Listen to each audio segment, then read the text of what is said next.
everybody, what's going on? It's Mitch from We in Tennessee.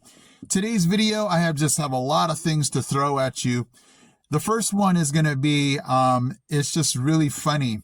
I went to this, I guess it's a fast food place. It's Asia Cafe or Cafe. And I am a big fan. I'm Japanese, so I love shrimp, and it's in the Japanese would call it tempura. Tempura. Tempura. It's kind of this breaded outside coating that you would put on vegetables and definitely shrimp. And so I rolled up to the Asia Cafe and I said, can I have some of the shrimp tempura? And the lady's like, what? What are you saying? And I said, I'd like some shrimp tempura. And she still couldn't understand. And I went, I wonder if she just doesn't recognize the Japanese way to say it. And so I said, oh, can I have some shrimp tempura? Tempura. Tempura. So it would be like TEMPOORA. And she's like, oh, I get it. And so I'm like, why did I think she would understand the Japanese way? I don't know. I just thought, I would say it the way I say it. And it's okay. It all worked out at the end.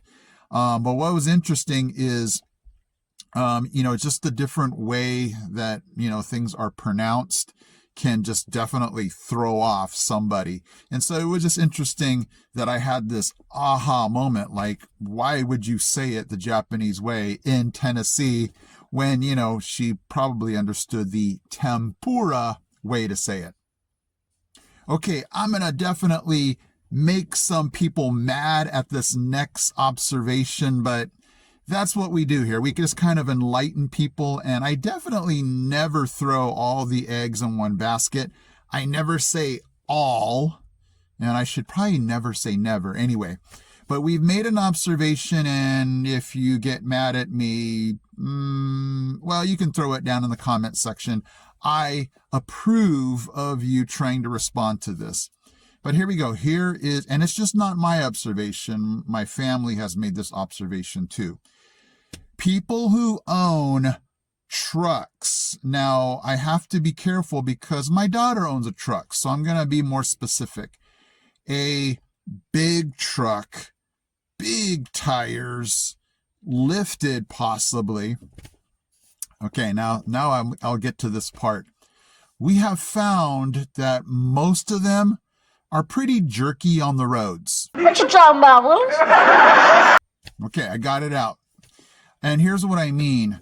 My wife and I just comment like, yeah, the people with the big trucks, big tires, lifted, just feel like they own the road. They'll come up behind us and sometimes flash their lights like, get out of the way. Or they'll zip around us and, try to cut us off, kind of make a statement like, you're going too slow, pal. And we have seen this numerous times. And it's one of those things where you almost, when you're driving and you can see them coming in the back, you just get over automatically just so that you don't get all of the jerkiness, if we can say it that way. So if you come to East Tennessee, that is what we observed. If you see those big lifted monster trucks, it's most likely going to try to go right through you. And I said, most of them, I'm not going to lump all of them together, but that's what we've noticed is that a lot of them are just going to try to ram you off the road. So just get out of the way and let them go on by. A funny observation. I was in Kroger's last week and I'm just minding my own business, just going through the aisles. And I heard this lady say to her son, I don't know, 6 or 7 years old, stop moving the buggy. And I just automatically just started to chuckle in my head. And I'm like, oh yeah, that's right. They call them buggies out here. But it's just so funny to hear that word because I've just heard for 50 some odd years, shopping cart, cart, cart, cart. I mean, it says cart on the cart. And so it's just funny to adjust to hearing it being called a buggy. I've heard before, people say, here, take my buggy, when they're trying to give somebody their cart. I don't know. I'm sorry, guys. I've lived here for close to 2.5 years. I cannot come to calling it a buggy. I'm sorry. I probably never will call it a buggy, but that's okay. That's probably how they can tell that I'm not, I haven't lived here my entire life. So anyway, buggy, cart. If you move here to East Tennessee, it's a buggy, but you can continue to call it a cart. Okay, of the uploading of this video that you guys are watching it, another storm has, decided to come through our way. And today, I'm not sure if it's going to do much. It's supposed to bring some light snow. But next week, Monday, Tuesday, whoa, I think you've seen on the news, we're supposed to get really cold. And what I mean by cold, obviously I'm not talking Michigan or Wisconsin cold, but we're supposed to get like 15 degrees. And for this guy, that's cold. For people in, Wisconsin, they're like, yeah, that's a heat wave for us. So I'll probably post next time I see you, how did we do in the cold?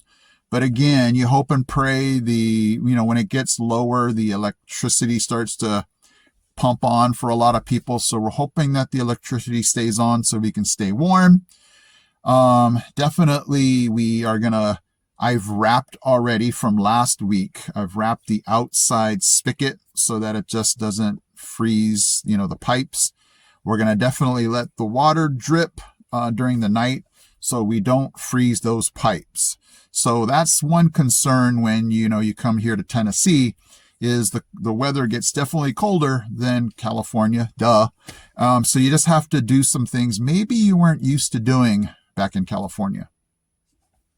Last night I was just looking through my YouTube suggested videos and this video about Maddy popped up. I'll leave you the link at the end of this video.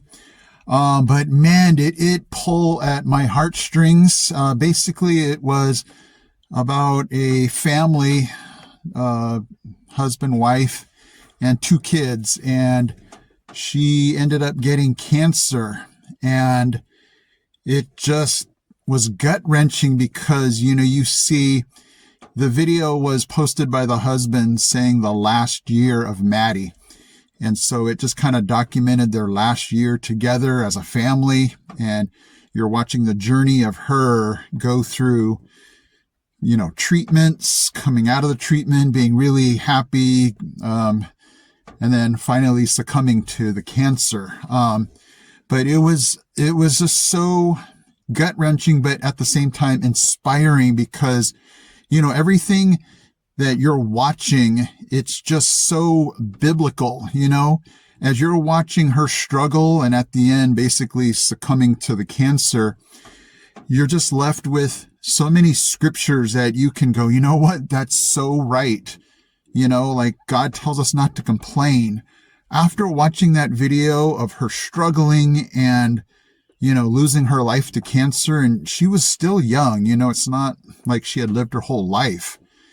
You're just thankful for every day, and you don't even think about complaining about anything. You feel embarrassed, ashamed to even complain about anything. When you're looking at her life and how she was just smiling and taking on cancer, you're just content with what you have. You're thankful for family. You're thankful for your health. And nothing else seems to matter, materialistic goods, how much money you have in the bank. It all is pointless and useless when you're, looking through the eyes of Maddy, where you're just like, I just want to be with my family. I just want to be healthy. I just want to be alive, And so, it just led me to think about my life. And it was just, just this perspective, we encounter all these things in our life that draw us back to the target. We get off track. Can I make more money? Can I get more things? Can I be happier with this? A bigger house, and it takes things like Maddy's story and other things to just bring us and ground us back together where we're like, what am I doing? Why am I thinking about that when I should just be happy with what I have, my health, my family? And so it just leads me to the end of this video as far as, some people are like, hey, Mitch, no, don't tell anybody about Tennessee because, we don't want them to overcrowd this part of the state or our state or, just in general, it's getting too crowded here. And, I'm just happy to be here. That was our family's goal. It's just to be in a better situation, different from California. And, you guys have heard the video time and time again why we came here to Tennessee. But, I would say and inspire you guys to live your life regret-free, dream big. And if your dreams are to come here, you're from a different state, I would say if God approves, if the timing's right, you got to do what you have to do. Maddy would say, you dream big, you do what you need to do because life is short, And so I would inspire you guys to just say, you know what? Life is short. Follow God. Go after those dreams. I always have this expression, don't have the rocking chair on the porch regrets. Don't sit there when you're 80, 90 years old, rocking on that porch, on that rocking chair going, I wish I had done this. I wish I could go back and do that again. Do that now, Dream big, follow God, make sure his timing's right, but don't be afraid, And so I'm going to leave you kind of with my montage of being here in Tennessee. Just a short thing, but just a compilation of how God is so good that he brought us to this wonderful, beautiful, fantastic state with all these experiences that we have had. Thank you guys so much for watching. Enjoy this basically montage that I put together, and I'll see you in my next video.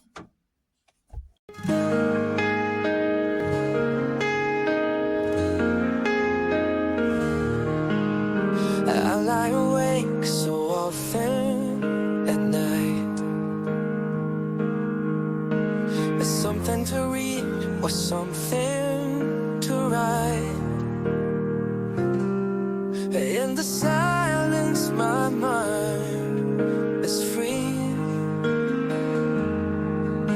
to think of the ways that God has blessed me. It's easy to see how he's been so kind. Any proof I'm not need is right here by my side. You are the grace of my life, so tender, so undeserved. Hard to believe you're my wife, even harder to put what I feel into words. If I need evidence, God is good. Just looking at you is enough. You are the grace of my life, for you grace my life with your love.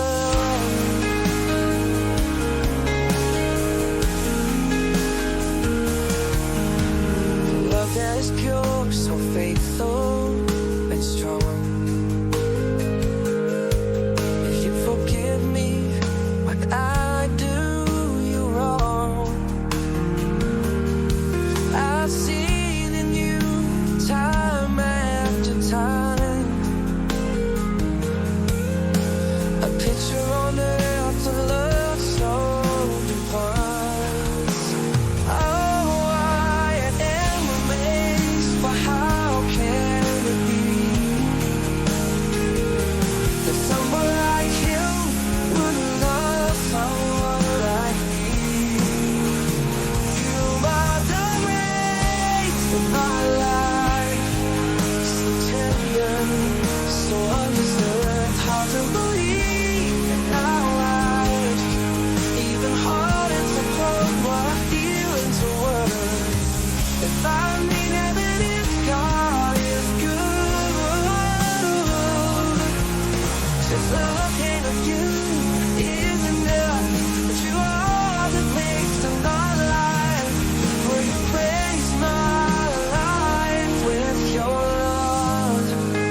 so faithful and strong. You forgive me when I'm